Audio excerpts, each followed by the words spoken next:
आज जो है इसके जैसे पिछले वीडियो में आप लोगों को गाउस के नियम के बारे में बताया और उसको सिद्ध किया गया। आज उसी से संबंधित जो है गाउस के नियम के अनुप्रयोग एप्लीकेशन ऑफ गॉस लॉ, और इसमें सबसे पहले जो है अनंत लंबाई के एक समान आवेशी सीधे तार के निकट वैद्युत क्षेत्र की तीव्रता निकालनी है।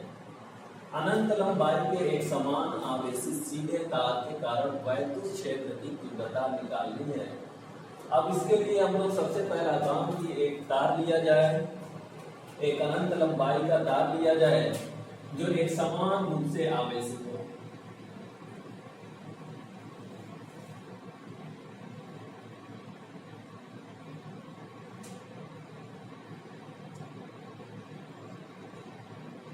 अब इस तार के निकट ये लंबाई जो है ये अनंत लंबाई का है। अब इस तार के निकट जो है वैद्युत क्षेत्र की तीव्रता ज्ञात करनी है। तो इसके लिए हमारा काम ये होगा कि तार से r दूरी पर एक बिंदु P, इसी बिंदु पर वैद्युत क्षेत्र की तीव्रता ज्ञात की जाएगी। तार से r दूरी पर एक बिंदु P है, इस पर वैद्युत क्षेत्र की तीव्रता ज्ञात की जाएगी। और वैद्युत क्षेत्र चूंकि गॉस के नियम का अनुप्रयोग करना है, एप्लीकेशन है ये गॉस लॉ की, तो इसके लिए हमारा काम ये होगा कि एक बंद पृष्ठ लिया जाए, क्लोज्ड सरफेस लिया जाए, और उस सरफेस से पास होने वाला, गुजरने वाला, होकर जाने वाला जो वैद्युत फ्लक्स होगा उसकी गणना किया जाए। और उसको गणना करने के बाद दूसरी तरफ से गॉस लॉ जो होता है phi E equal to Q upon epsilon 0, उन दोनों की सहायता से हम लोग वैद्युत क्षेत्र की तीव्रता ज्ञात करेंगे। अब उसके लिए पहला काम एक बंद पृष्ठ लिया जाए, क्लोज्ड सरफेस लिया जाए। और क्लोज्ड सरफेस के लिए अब ये अनंत लंबाई का एक तार है, तो इसके लिए गॉसियन सिलेंडर, गॉसियन बेलन की कल्पना किया जाए, इमेजिन किया जाए कि इसके चारों तरफ जो है r त्रिज्या का एक गॉसियन बेलन जिसकी लंबाई या ऊंचाई h बल्कि L ले लिया जाए। एक गॉसियन बेलन है L लंबाई का।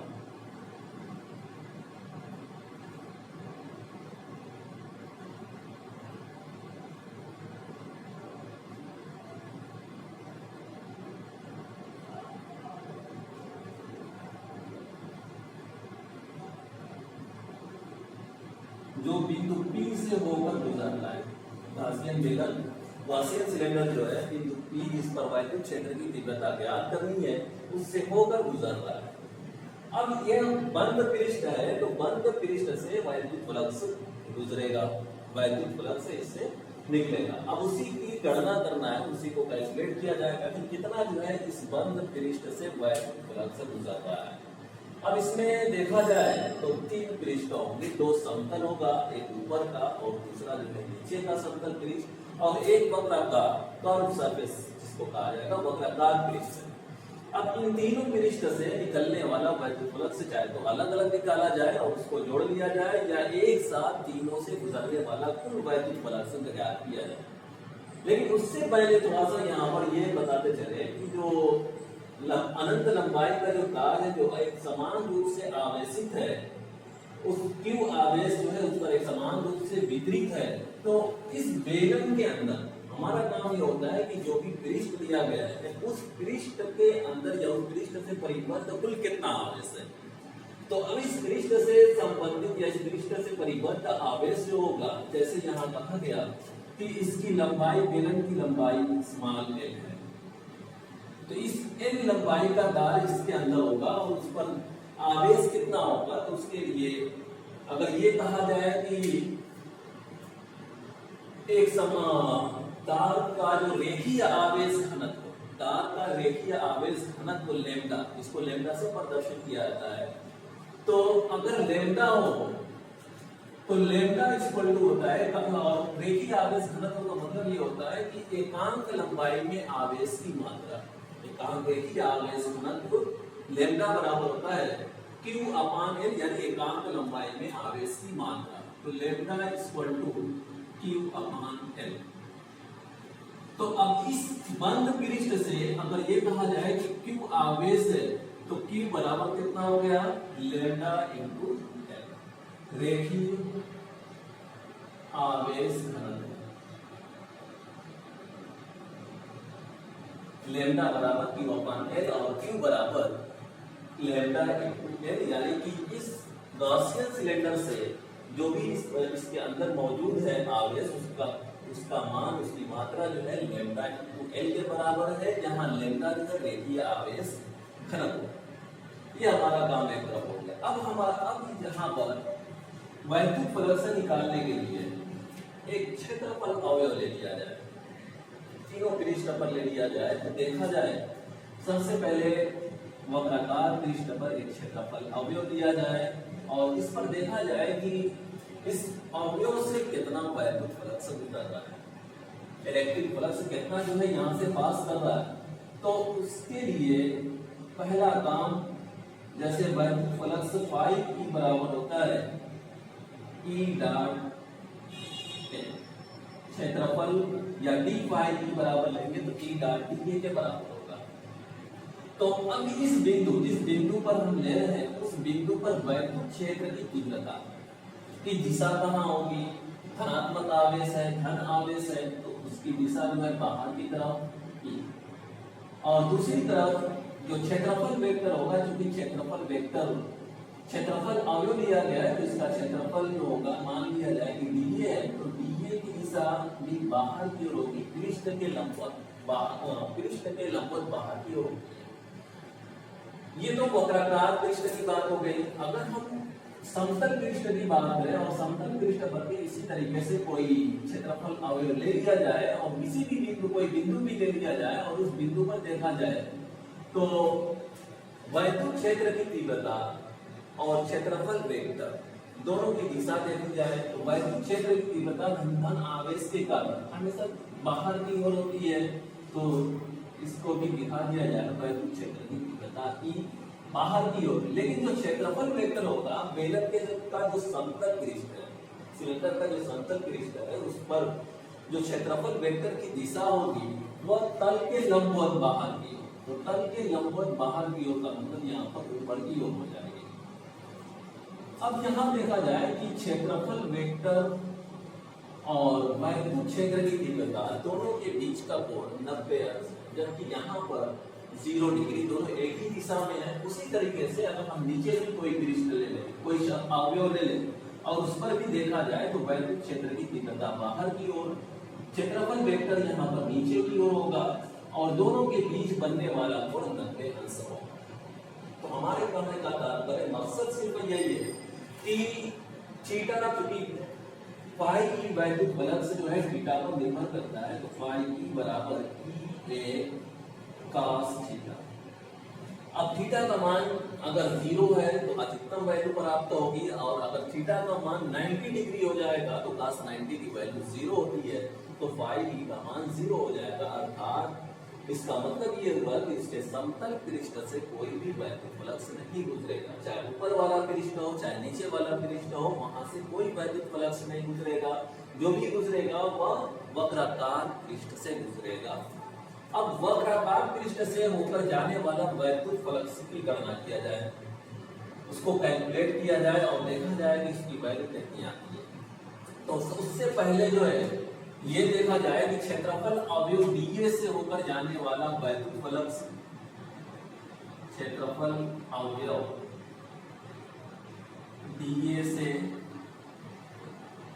होकर जाने वाला वैद्युत फ्लक्स डी फाई ई बराबर ई डॉट डी है। यहाँ पर डाल इसको स्केलर को चेंज कर लिया जाए, अदिश गुणनफल निकाल लिया जाए तो ई डी ए cos, अब इन दोनों के बीच जो वक्त डीए अवयव की बात किया जा रहा है तो उनके बीच का कोण 0 है, तो cos 0, और cos 0 की वैल्यू 1 है, तो ये हो जाएगा डी फाई ई बराबर ई डी ए। ये हमारा काम जो है, ये क्षेत्रफल अवयव, एक छोटा सा क्षेत्रफल अवयव लिया गया, उससे होकर गुजरने वाले वैद्युत फ्लक्स की गणना की गई। अब इस पूरे वक्राकार पृष्ठ से जो कर्व सरफेस है से गुजरने वाला वैद्युत फ्लक्स। इसके पहले बता चुके हैं कि जो समतल पृष्ठ है वहां से कोई वैद्युत फ्लक्स नहीं गुजरेगा, क्योंकि वैद्युत क्षेत्र की तीव्रता और क्षेत्रफल वेक्टर दोनों समतल पृष्ठ पर लंबवत होगी, यानी कि उनके बीच का कोण 90 अंश होगा, इसलिए वहां से गुजरने वाला वैद्युत फ्लक्स 0 हो जाएगा। अब वक्राकार पृष्ठ से गुजरने वाला या होकर जाने वाला कुल वैद्युत फ्लक्स फाई ई बराबर हो जाएगा closed integration of E D A, और ई जो है बाहर हो निकल जाएगा वैद्युत क्षेत्र की तीव्रता, और closed integration of D A, यानी कि इस छोटे से अवयव का जब हम समाकलन करेंगे तो हमको उसके वक्र पृष्ठ के बराबर वक्र पृष्ठ सी एस ए जिसको कहा जाता है बेलन के सी एस ए के बराबर प्राप्त होगा, और बेलन का C S A curve surface area 2 pi R H, curve surface area 2 pi R H होता है। यहाँ पर 2 पाई आर त्रिज्या है, एच बेलन की ऊंचाई होती है, तो यहाँ पर बेलन की लंबाई एल लिया गया, 2 पाई आर एल के बराबर हो जाएगा। ये पाई ई का मान निकला। हमारा काम जो है वैद्युत क्षेत्र की तीव्रता ज्ञात करना है, ई का मान निकालना है। तो अब दूसरी तरफ से देखा जाए, क्योंकि गॉस के नियम के अनुसार ये होगा, तो दूसरी तरफ से गॉस के नियम के अनुसार या गॉस के नियम के अनुसार पाई ई बराबर q अपान एप्सिलॉन 0, गॉस के नियमानुसार पाई ई बराबर q अपान एप्सिलॉन 0, और q चूंकि उससे परिबद्ध आवेश निकाला गया है ऊपर, और q का मान है लैम्डा इंटू एल, अर्थात lambda into L upon epsilon 0 समीकरण 2। इक्वेशन ये दोनों एक ही चीज है, दोनों जो है एक ही चीज है। एक तरफ से जो है पाई ई का मान और दूसरी तरफ से जो है पाई ई का मान निकाला गया। इन दोनों समीकरण को बराबर किया जाएगा, और बराबर करने के बाद फिर उसको हल किया जाएगा और वैद्युत क्षेत्र की तीव्रता निकाली जाएगी। तो समीकरण 1 तथा 2 से या फ्रॉम इक्वेशन 1 एंड 2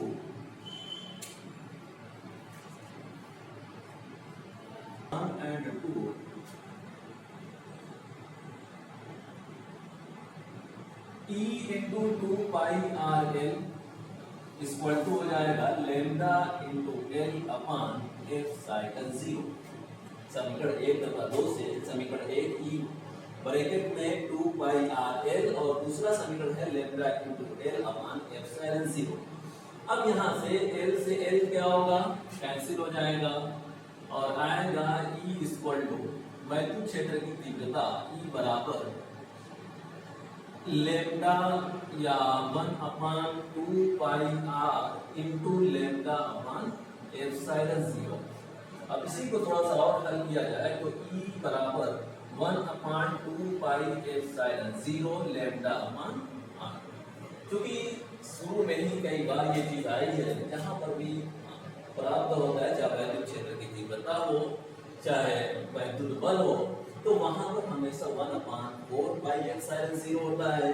तब उसको हम 1 अपान 4 पाई एप्सिलॉन के रूप में अगर लिखना चाहें तो नीचे ऊपर दो से मल्टीप्लाई करना पड़ेगा। तो E बराबर हो जाएगा 1 अपान 4 पाई एप्सिलॉन 0 इंटू 2 से ऊपर भी ले लेंगे तो 2 लैम्डा अपान आर। यही जो है अनंत लंबाई के एक समान आवेशी सीधे तार के निकट वैद्युत क्षेत्र की तीव्रता का फार्मूला है। E बराबर 1 upon 4 pi epsilon 0 2 lambda upon R. जहां आर जो है दूरी है, तो देखा जा सकता है कि वैद्युत क्षेत्र की तीव्रता दूरी के वेक्टर मानुपाती है।